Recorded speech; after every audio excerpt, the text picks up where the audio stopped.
What's up everyone and welcome back to the MMA Zone. Today, let's get started with Dricus du Plessis' coach disrespects Khamzat Chimaev's wrestling. Nearly all the opponents Khamzat Chimaev has faced in the UFC to date have succumbed and been smashed by the Chechen fighter's wrestling and top game. And before we continue, make sure to leave a like on the video to help support the channel. But according to the head coach of Dricus du Plessis, the middleweight king will not shy away from wrestling with Boers. Chimaev is booked to fight the champion at UFC 319, which is going down on August 16th in Chicago. The undefeated fighter has been awarded the opportunity after going 8-0 in the octagon. The only men who have managed to survive the ridiculous onslaught of Chimaev have been Gilbert Burns and Kamaru Usman, both of whom lost via decision. But during the countdown for UFC 319, DDP's coach Morten Visser claimed that he'll be looking to meet Chimaev and his wrestling head on. Not only that, Visser took some pretty sizable pokes at the striking of Boers. Khamzat doesn't know what it is when people want to wrestle him. He's only facing guys who try to get away from his wrestling. We don't want to try to get away from his wrestling. We want to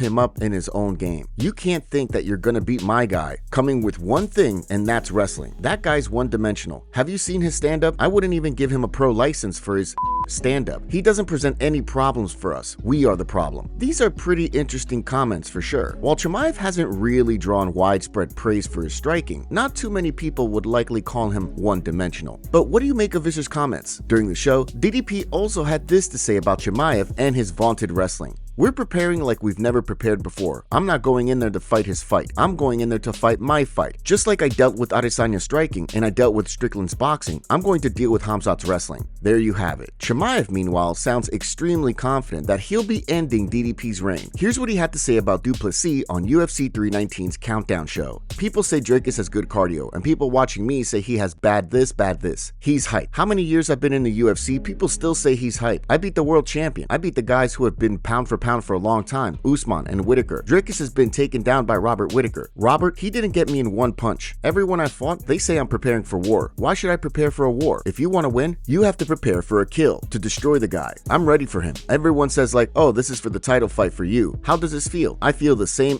Doesn't matter. Dricus is a strong guy, a lot of good skills, but he's not on my level. Striking, wrestling, grappling, I don't see anywhere he can be better than me. So I'm going for him. I'm going for the war. It's going to be fascinating to see how it all plays out. Who do you see winning the middleweight title at UFC 319? Charles Oliveira goes off on the lightweight division. In a recent interview, Charles Oliveira went off on lightweight, saying that none of them wanted to fight him in Brazil, and the only one who accepted a fight was Rafael Fiziev. Charles said, "They offered me names, but those guys didn't even want the fight. They talk trash from afar, but when I say, come on, I'm here, they back down. Dan Hooker, he talks nonsense online, but when called out, he bails." UFC updates. Okay, now let's take a look at some UFC and fight updates. Leo Guimarães recently reported that welterweights Ramiz Brahimaj will fight Austin Vanderford at UFC 320 on October 4th. Brahimaj is coming off a submission win over Billy Ray Goff in May, which followed his stoppage of Mickey Gall in November 2024. The American has gone 2-3 in his last 5. Vanderford, meanwhile, is coming off victory in his official UFC debut as the Bellator vet put away Nikolai Veretennikov in February. The American fighter is 3-2 in his last 5 contests. Middleweight Dustin Stoltzfus recently confirmed via his IG account that he's going to battle former TUF winner Kelvin Gastelum at UFC Noche on September 13th. Stoltzfus is looking to get back on track as he dropped a decision to Nursultan Roziboev in May. The American is 2-3 in his last 5 scraps. Gastelum, meanwhile, was outscored by Joe Pyfer at UFC 316 in June and lost the fight via unanimous decision. The veteran fighter is also 2-3 in his last 5. And during the latest Octagon MMA card on Saturday, the European promotion announced it has signed UFC veteran Martin Buday. Not only that, Buday is expected to battle Octagon's heavyweight champ Will Fleury later this year. It shouldn't come as a surprise that it didn't take Buday long to find a new employer. Following the recent and puzzling news, the UFC opted not to re-sign him. Buday went 7-1 with the UFC. In his last outing, he defeated BJJ legend Marcus Buchecha. Chael Sonnen reveals huge mistake from the UFC. For years, there was no shortage of buzz regarding whether the UFC was going to book a rematch between Khabib Nurmagomedov and Conor McGregor. While ultimately the UFC was unable to make this fight, Chael Sonnen says the promotion went about it in the wrong way. As you surely know, McGregor and Nurmagomedov battled in October 2018 in what was the biggest fight in MMA history. Khabib won the highly anticipated grudge match by a third-round submission, and after defending the belt 2 more times, retired in 2020. McGregor repeatedly called for a rematch, but the controversial fighter only competed once more before Khabib retired, and that was against Donald Cerrone in January of 2020. That victory was only Conor's first since 2016, and so his case for another title shot wasn't exactly compelling. Well, recently, Sonnen appeared on the Wise Nuts podcast. While discussing why Khabib vs. Conor 2 never materialized, the American gangster claimed it was because the UFC didn't consider doing it at 170 pounds. The reason we didn't get Khabib versus Conor Part 2, they didn't look at the right number. If they would have made that 170 pounds as opposed to 155 pounds, they would have gotten that fight. They just got faced with this with Islam. It's like, look, you can cut Islam's career short like you did Khabib's, or you can let him go up to 170, but he's not going to beat that scale over and over and over again. It's the hardest part of the sport. It is an interesting argument for sure, but given how consistently Khabib picked apart Conor's post-2015 record, you still gotta wonder if he would have ever agreed to a rematch, regardless of the weight class. Khabib never appeared to be motivated by money, and he defeated McGregor pretty decisively at UFC 229. But what do you think of Sonnen's theory? And speaking of the Dagestani legend, during the aforementioned show, Sonnen's wife jokingly acknowledged that they thought about sending their son to Dagestan. Have you thought about sending him to Dagestan for 2 or 3 years and forget? I told him that last week. I said, I'm sending you. You're getting Send soft. him to Dagestan 2-3 years and forget. Yeah. And he said, I would actually really like that. Maybe we will see Chael's son over in Dagestan at some juncture. Belal Muhammad says Dricus du Plessis is not welcomed in Chicago. Ahead of his upcoming middleweight title fight against Khamzat Chimaev, Dricus du Plessis has been going on a media tour around Chicago, appearing on local shows to promote the UFC 319 pay-per-view. According to Belal Muhammad, however, DDP is not welcomed in the city. During a recent video for his YouTube channel, the former featherweight kingpin took aim at the middleweight champion. Also, heard Dricus in Chicago. Bro, this is my city. Big card next week. Huge main event.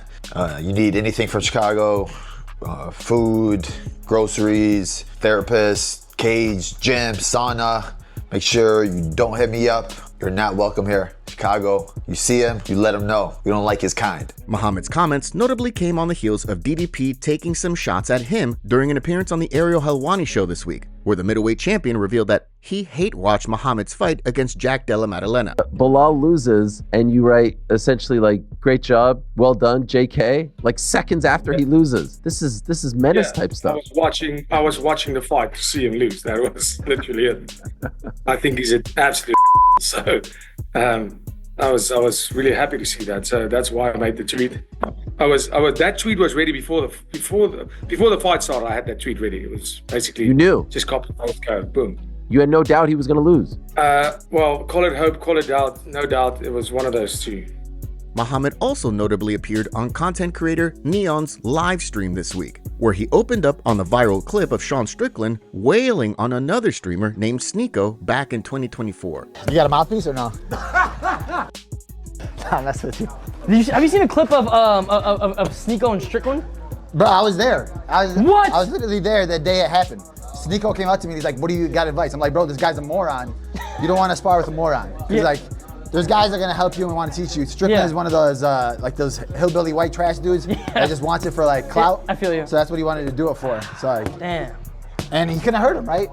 Bro, no, Sneeko got a good job, bro. Sneeko's tough. Shout out to Sneeko. Shout out to Sneeko. He's a beast. Yeah. Considering Israel Adesanya said that Strickland turned down a fight with him because he wants to fight Belal Muhammad, if Bully B keeps taking shots at the former middleweight champion, we may wind up seeing the two settle things inside the octagon. Aaron Pico sends a warning to Lerone Murphy. No one's been able to defeat Lerone Murphy to date in his professional fighting career, but Aaron Pico is warning the rising English fighter he's heading into uncharted waters at UFC 319. Pico was originally set to make his UFC debut against Movsar Evloev at the UFC's last card in Abu Dhabi, but when Evloev was forced to withdraw, Murphy raised his hand and offered to fight the once highly touted prospect. Due to Murphy's 8-fight winning streak, which includes wins over notable featherweights like Edson Barboza, Dan Ige and Josh Emmett, the UFC agreed to give the surging fighter the high-profile bout. But during the countdown episode for the August 16th card, Pico outlined why Murphy is in for a completely different test at UFC 319. "I'm a different fighter than anybody else he's faced in his career. I'm dangerous everywhere. I can wrestle, I can strike, I love to knock people out. I'm willing to go as far and deep as I have to go mentally and make it as brutal as I can to win a fight. I don't think a lot of people are willing to go there. I want to make this a rough night for Lerone. I want him to step out of the octagon and say, I never want to fight Aaron Pico ever again." Now, if you limit your MMA diet to only UFC offerings, you may not know that Pico has dangerous hands as well as top-tier wrestling. Although he had some setbacks earlier in his career, his only loss since 2019 was due to a shoulder injury. So in other words, he also has plenty of momentum behind him right now. Who are you picking to win the UFC 319 co-headliner? Alexandre Pantoja believes he needs 3 years to beat Demetrious Johnson's record. Alexandre Pantoja has some serious work to do yet before he's even close to Demetrious Johnson's record for UFC title defenses. But the current flyweight king recently outlined a path for how he sees himself surpassing Mighty Mouse. If you're a long-time or big MMA fan, you know that Johnson holds the record for the most UFC title defenses at 11. The legendary fighter broke Anderson Silva's record back in 2017 by submitting Ray Borg. Pantoja, meanwhile, has defended the flyweight crown 4 times now, since he won it in July of 2023. Recently, the Brazilian star spoke with Home of Fight, and Pantoja was asked whether he sees himself establishing himself as the flyweight GOAT and surpassing Johnson's record. "Give me 3 years. I can break this record. I can break all the records. 2 fights every year, I get my 6. It's going to be 11 title fights. I want to break that record, but I won't focus on that. I have my own records to break. The only guy I tried to be better than is myself." There's no question that Pantoja has established himself as one of the best pound-for-pound fighters in the game. But it's also worth noting that he's 35 years old now. So going by his timeline, and provided he keeps winning, he'd be approaching Mighty Mouse's record at around 38. Typically, age has more of an impact sooner in the lighter weight classes. So do you see Pantoja holding the belt for that long and at this stage of his career?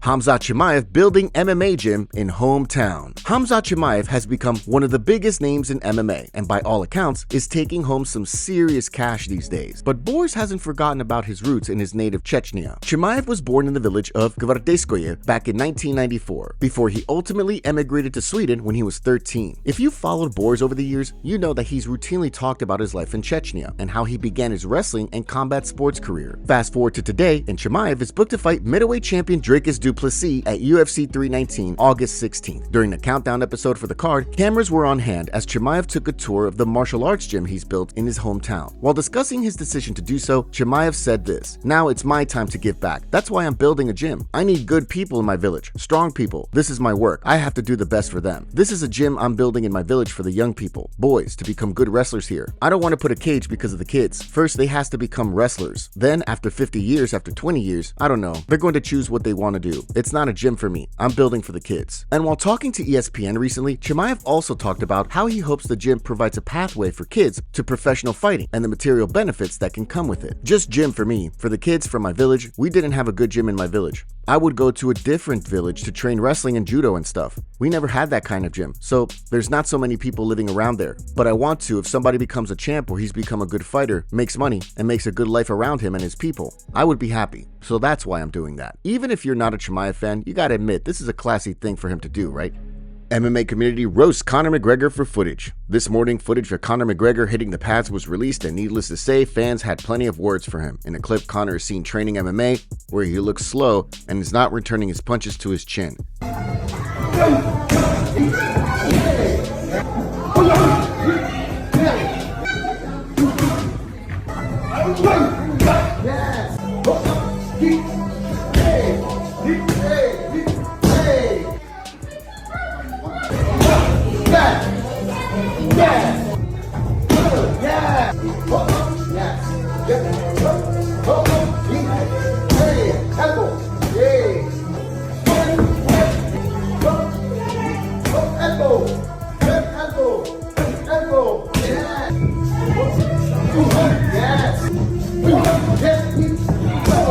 The MMA community was quick to call out Conor for this, writing, "The year is 2032, a video of Conor McGregor hitting pads is posted. He still hasn't fought since 2021, but claims he'll be fighting at UFC 400. We've had nothing but pad work videos for almost 5 years now. Either sign a contract or we are not moved. He would get knocked out by any ranked fighter right now. Yes, he looks slow, but he's definitely 15-25 pounds overweight. He looked really good last year when he was in fighting shape before the injury. I think he will look slightly better if he continues to train consistently from now to the White House card. Obviously, he's going to be slower. He put on so much weight with the roids, lol, he can't even make 155. Bro hitting the pads like he's buffering on bad Wi-Fi. He's not going to look the fastest after years of partying and not training. Give it time. We have a favor to ask. Help us reach 200,000 subscribers on MMA Zone by subscribing and turning on notifications for daily MMA content. Seriously, we rarely miss a day.